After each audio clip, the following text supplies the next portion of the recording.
Bienvenidos a un programa más de Educación y Conciencia.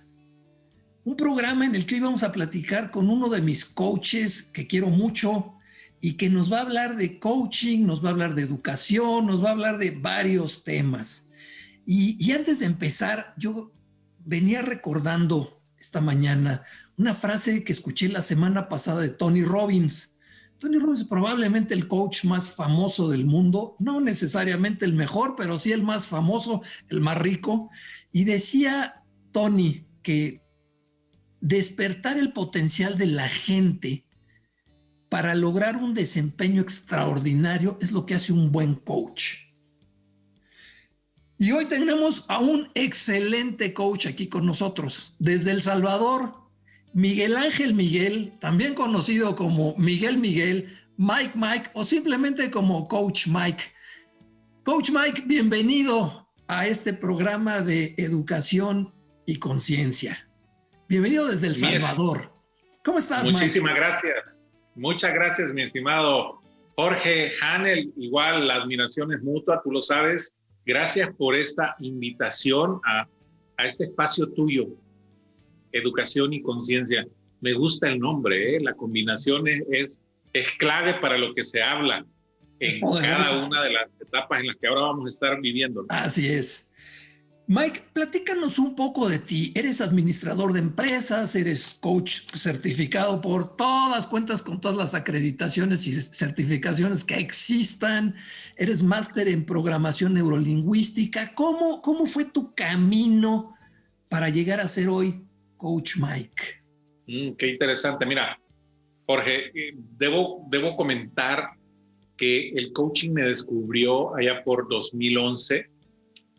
Bueno, pues soy originario de El Salvador, el pulgarcito de América.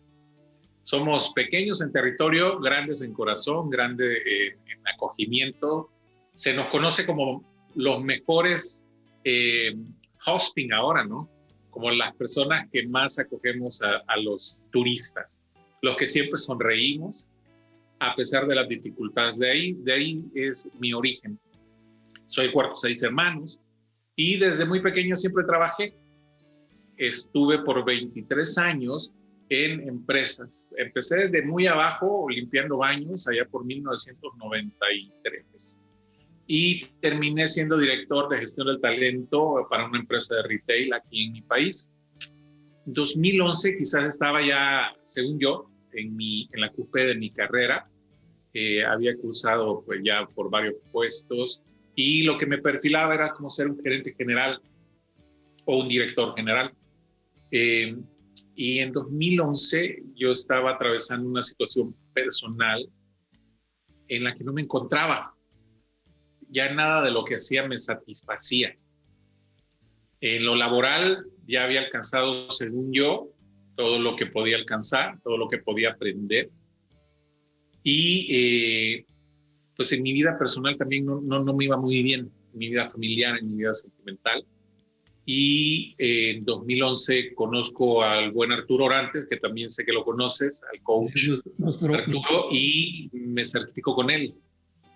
Mira, yo creo que era tanta la necesidad por despertar que yo tenía, porque en aquel entonces me recuerdo que culpaba a toda la persona que se me atravesaba de todo lo que a mí me estaba sucediendo.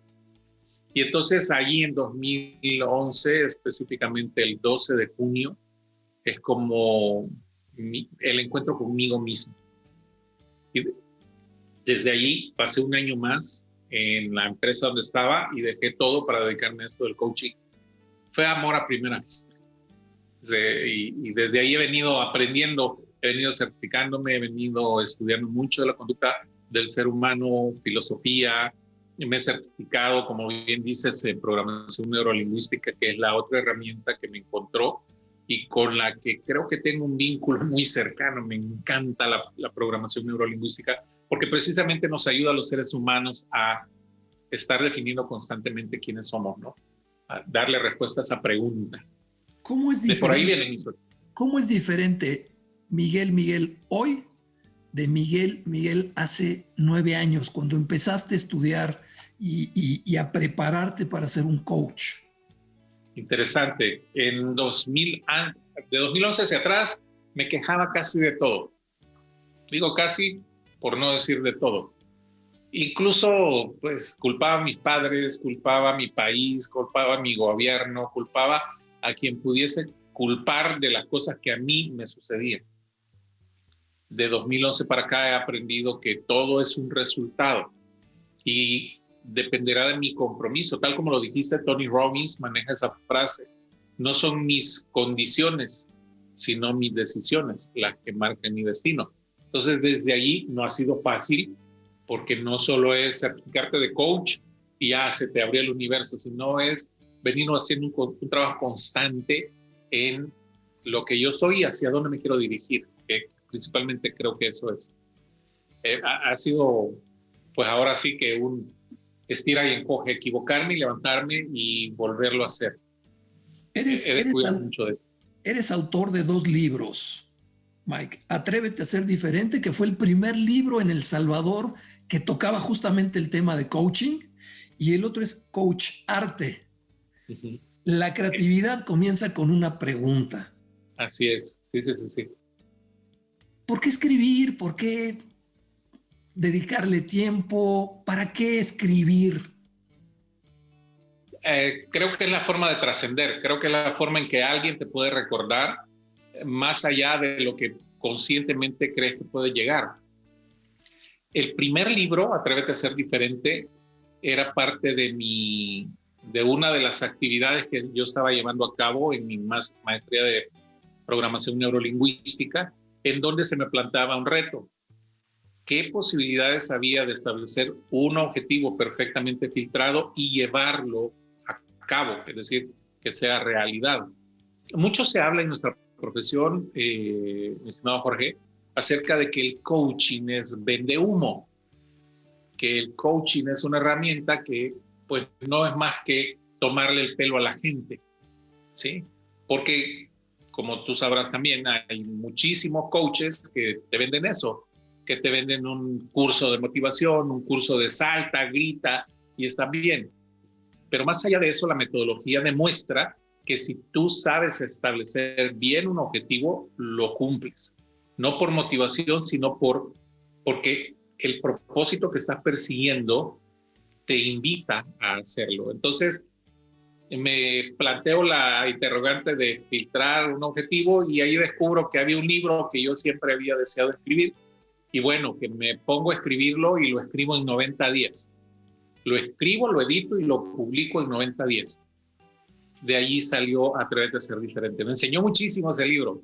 Cómo no comercializar, por ejemplo. ¿Cómo no comercializar un libro? Sí. Porque a mí se cargo de todo, ¿no? Con Coach Arte, que ya es un estilo mucho más maduro a través de más de 1,500 sesiones de coaching que he podido dar. Y refiriéndome exclusivamente a sesiones que me han pagado, porque si sumo las otras, pues serán más, ¿no? Pero yo he llevado como esta madurez de Mike, como bien hiciste en la división, qué tanto he aportado al coaching y cómo yo lo he reinventado también. Entonces de ahí nace Coach Arte, que junto nació con la pandemia. Digo, lo lancé con la pandemia, entonces estoy todavía en la parte de lanzar digitalmente esto del coaching, ¿no? Hoy por hoy creo que la pandemia nos ha abierto esa oportunidad de acelerar cosas que antes pensábamos que en lo digital no se podía hacer una entrevista vía Zoom, ¿no? ¿Estás dando sesiones de coaching actualmente por este modo, por Zoom? Sí. De hecho, nuestras sesiones se han disparado cerca de un 300% y pasamos del modo presencial al modo virtual. Tenemos coaches aquí en Centroamérica, en Guatemala, en Costa Rica. Tengo una coachee actualmente que vive en Georgia y otra coachee que vive en Atlanta. Viven muy cerca las dos. Bueno, son referencias una de la otra, ¿no? Y pues así la vamos llevando. Hoy creo que hoy más que nunca se va a requerir coaches, líderes, personas que escuchen, pastores, sacerdotes, todas las personas que puedan impulsar, psicólogos, ¿no? psiquiatras que puedan impulsar este arte de escuchar, van a ser muy útiles. 1500 sesiones de coaching, se dice fácil. Se dice fácil. ¿Cómo ves diferente? ¿Cómo ha madurado Coach Mike desde cuando diste tu primera sesión hasta ahora que estás ya en la 1520? Mira, con la primera sesión, recuerdo, la primera sesión fue para una amiga que luego de andarla correteando y de poniéndole bites, mordiscos de dulces para que llegara a la sesión de coaching, recuerdo que lo hacía todo de manual, todo tal cual lo había aprendido, paso 1, paso 2, paso 3, paso 4 de los 7 pasos. E iba llevando mis bitácoras y si me equivocaba en algo, me cuestionaba muchísimo de por qué no lo había hecho mejor. En el pasar del tiempo fui descubriendo cuál era mi ritmo, cuál era mi método. Ahora fluyo con la conversación. Eso es lo que más me gusta, dejar que las personas hablen y pues todo va a ir sumando siempre y cuando lo enfoque al objetivo que la persona está buscando. ¿Dónde me detengo más tiempo con las personas? Es específicamente en filtrar un objetivo. Esa parte de crearle la conciencia a las personas de qué quieren. Yo no sé si te ha pasado, Jorge, pero la mayor cantidad de personas, yo me arriesgaría a decir que 7 de cada 10 personas no saben qué quieren. Así es. ¿Verdad? Porque no estamos acostumbrados, no nos preguntan nunca qué queremos, nos dicen qué es lo que tenemos que hacer. Y mucho de la educación hoy por hoy es eso, decirte, así se aprenden las tablas de multiplicar. 1 por 1, 1 por 2, 1 por 3, y así vas hasta la del 9, hasta la del 10. Pero muy pocas veces nos han preguntado si en realidad nos gustan las matemáticas, ¿verdad? Entonces, la educación tendría, según yo, que dar un giro completo, un giro muy disruptivo en cuanto a no enseñar, sino permitir que aprendamos, que es muy distinto. Y creo que el coaching lleva esa versatilidad de preguntar a las personas qué quieren. Mike, tenemos que hacer una interrupción, pero vamos a regresar para seguir platicando contigo de coaching y educación.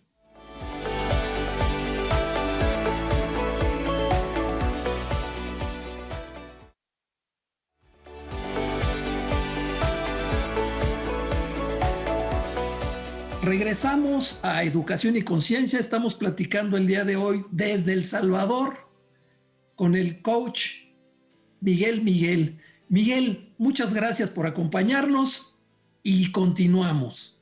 Claro que sí. Hablabas de que tiene que ser disruptiva, de que tiene que haber cambios en la educación y el coaching justamente apoya en esto. Sí. Es una herramienta muy versátil porque, mira, la educación parte desde tiempos de antaño, ¿no? De hecho, tenemos el sistema, bueno, México tiene el sistema prusiano. Así es. Lo recuerdo, ¿no? Exactamente. Que es que estudian desde desde septiembre hasta junio del siguiente año. Así es. Por ahí más o menos. Y Data, creo que hacían ese cambio específicamente porque los niños, las niñas tenían que dejar de estudiar para ir con sus papás a los sembradíos y hacer toda esta parte de la recolecta. Eso es. ¿Cuánto ha cambiado desde aquel tiempo? Porque ya nuestros hijos, nuestras hijas no van a hacer esa recolecta, ¿sí o no? Pero el sistema ha cambiado. No. Siempre se supone que ponen al frente a una persona a enseñarles a 20 o 30 personas más, a enseñarles su método. Pero ¿cómo sabes si el método en realidad está funcionando? ¿Ah? Porque no solo transmiten conocimientos, esto es lo interesante. Están transmitiendo sus mapas de información, sus pensamientos limitantes, también aquellas creencias que son potenciadoras, ¿sí o no? Pero no le preguntan en realidad si eso que está aprendiendo o eso que están enseñando es lo que voy a necesitar para la vida. ¿No? Y lo comentabas hace un momento, si lo que estás aprendiendo te gusta. Ajá. Imagínate que todavía enseñan, aquí en mi país todavía enseñan los ríos. No, qué flojera aprenderme los ríos cuando, ¿para qué me van a servir, no? Pero muy poco se enseña De hecho, corrijo, no muy poco, no enseñan absolutamente nada de inteligencia emocional. Oye, ¿cómo son tus emociones? ¿Cómo las manejas? ¿Cómo deberías comportarte cuando sucede algo que no te gusta? ¿Cómo manejas tu enojo? No sé si te pasa, Jorge, pero a mí es muy común que me suceda que las personas me dicen, es que quiero controlar mi enojo porque enojarme es malo. Yo digo, ¿dónde aprendiste eso? ¿Quién te ha dicho que enojarte es malo? ¿No? Y es como, en el colegio no te lo enseñan, o en la escuela no te lo enseñan, y en la universidad tampoco te lo enseñan. No aprendes absolutamente nada acerca de ti, de filosofía, que es tan fundamental para nuestras vidas, ¿no? El hecho de enfocar un tiempo a descubrir quiénes somos. Esa parte no lo están. ¿Cómo se podría educar más a los chavos en estos temas tan importantes de inteligencia, de atreverse a ser diferente, de todos estos temas que a veces me siento rebasado? Llegan tan mal preparados los muchachos a todos lados, en todas las universidades públicas, privadas, en México, en Colombia, en El Salvador. ¿Cómo podríamos, qué tipo de proyectos, qué tipo de materias necesitaríamos para capacitarnos mejor, para educarnos mejor, Mike? Mira, ahorita que me comentas eso, vino a mi mente el recuerdo de una noticia aquí en mi país. Nosotros somos 14 departamentos, lo que ya serían estados en México, y hay uno de los departamentos que experimenta la pobreza más alta de nuestro país, que es de Morazán, el departamento de Morazán. Y ahí hay un pueblo refundido, en donde un profesor de quinto de parvularia o de quinto de básico reúne a sus alumnos a principio de año y les dice, ok, esto es lo que vamos a hacer durante el año. Aquí hay una lista de proyectos y ustedes los desarrollan. Ustedes van a buscar toda la información y al final de año su única nota será presentar su proyecto. Había proyectos de robótica, había proyectos de agricultura, había proyectos de inteligencia emocional, de liderazgo, y les dijo, están todas las herramientas que están a disposición suya, consiguió un par de laptops y ahí les dejaba que ellos trabajaran. Si tienen dudas, vengan conmigo. Estoy diciendo de quinto grado, estamos hablando de niños, de niñas de cerca de 9, 10 años. Regresan a final de año, cada tiempo, cada 15 días estaba teniendo reuniones con los chicos, con las chicas, para saber cómo iban. Mira, al final se desarrollaron proyectos de robótica, proyectos de irrigación de cultivos. No tenés idea. Lo llamaron de Barcelona para darle el premio a la innovación en educación. Y cuando regresó a nuestro país, el Ministerio de Educación le quitó su escalafón porque no había cumplido lo que tenía que hacer durante el año. Jorge, a esos niveles estamos. Tendría que haber un cambio disruptivo desde la esfera que es el gobierno, ¿no?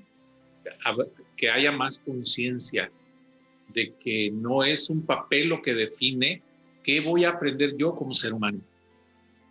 Como dices, los chavos es porque están buscando una carrera de terminar ya.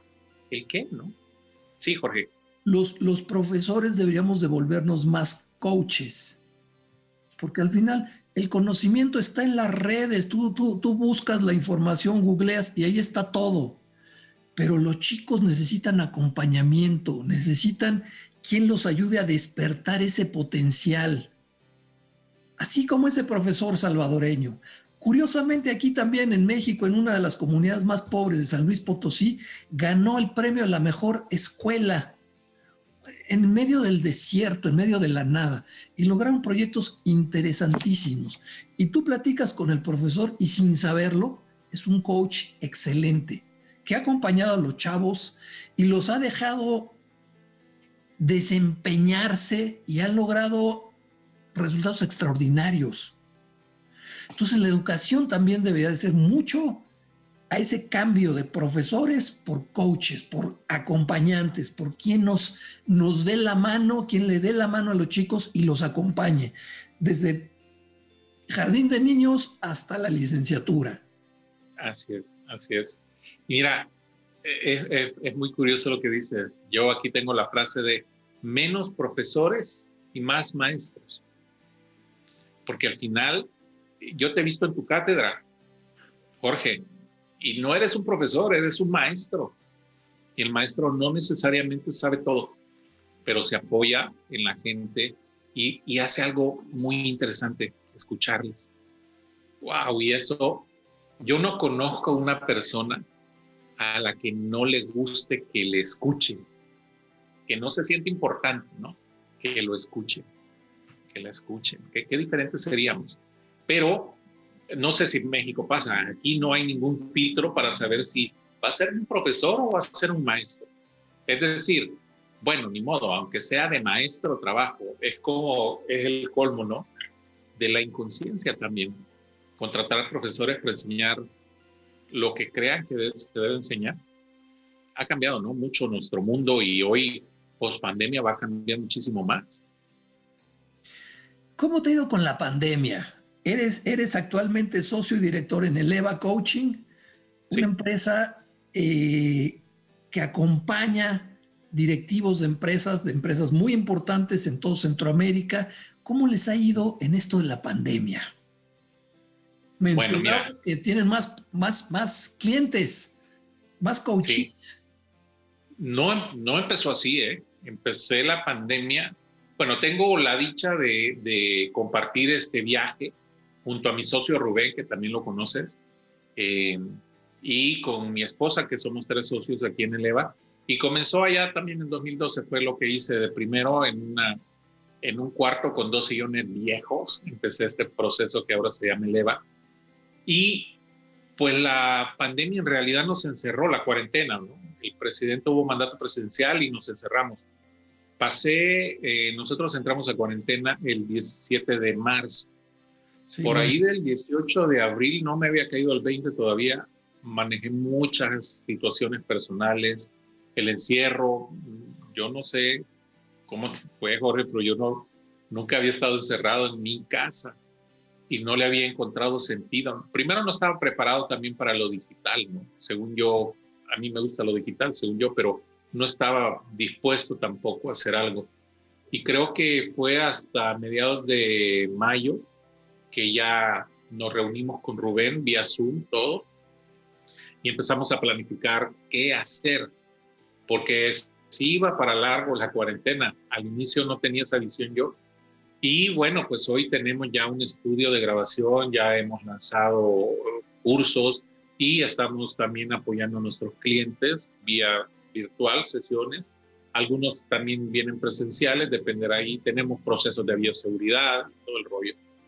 Pero no ha sido fácil, debo decir. Y aquí me gustaría como aclarar eso del mito que, como es coach, ya se la sabe de todas. Y no es cierto. Sigo siendo un ser humano y sigo aprendiendo de cómo embatir todas estas situaciones que vivimos el día a día, ¿no? Ir un paso a la vez, eso me gusta mucho, como una filosofía, un paso a la vez. Excelente. Mike, para terminar, ¿qué le recomendarías a jóvenes universitarios, emprendedores? ¿Cómo seguirse preparando? Ciertamente vamos a regresar a una nueva normalidad que no conocemos. ¿Qué tenemos que hacer? Como coach, ¿qué me recomiendas? Mira, como coach, yo te diría primero que despiertes. Despertar no es una tarea sencilla. Pregúntate, he tenido algunos webinars con chicos de la NAWAC, por cierto, y les hacía eso porque tienen una carga académica alta y hoy virtual pues no cambia eso. Pero yo les preguntaría lo mismo con lo que arrancamos esta entrevista. ¿Qué es en realidad lo que quieres alcanzar?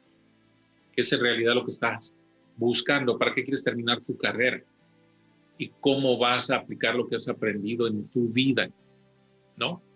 Yo les recomendaría que tomen mucho conocimiento, cursos, videos, libros, hay muchísimo de dónde aprender acerca de inteligencia emocional, lo primero, y luego empoderarse, ¿no? Sacar el líder, ese líder que cada uno de nosotros tiene para poder llevar a cabo sus proyectos, cualquiera que sea, cualquiera que sea. Esas serían mis dos recomendaciones. Aprender mucho de inteligencia emocional hoy en día, el manejo de las emociones y luego cómo sacar al líder. Porque fíjate, Jorge, es interesante. Lo que hace que una persona tenga éxito no es la motivación. La motivación se pierde y un día te vas a levantar y vas a decir, no quiero levantarme o no me siento motivado para hacerlo. Yo considero que en realidad lo que hace que tú y yo tengamos éxito en cualquier cosa es la disciplina. Es decir, el hacer lo que tienes que hacer en donde te toca hacerlo, con las cosas que debes de hacerlo, tengas deseos o no tengas deseos de hacerlo. Creo que esa es una clave importante, saber hacia dónde te diriges y aplicar disciplina, ¿no? Más que medir el IQ de la gente, medir a las personas en qué son inteligentes. Por ahí iría. Muchísimas gracias por acompañarnos a este programa, una emisión más de Educación y Conciencia desde El Salvador. Muchísimas gracias, esperamos vernos muy pronto para poder seguir platicando. Claro que sí, mi estimado Jorge, muchísimas gracias por la invitación y adelante con tu proyecto, sé que lo vas a llevar muy alto. Gracias a todos por acompañarnos a una emisión más de este programa, esperamos vernos la próxima semana.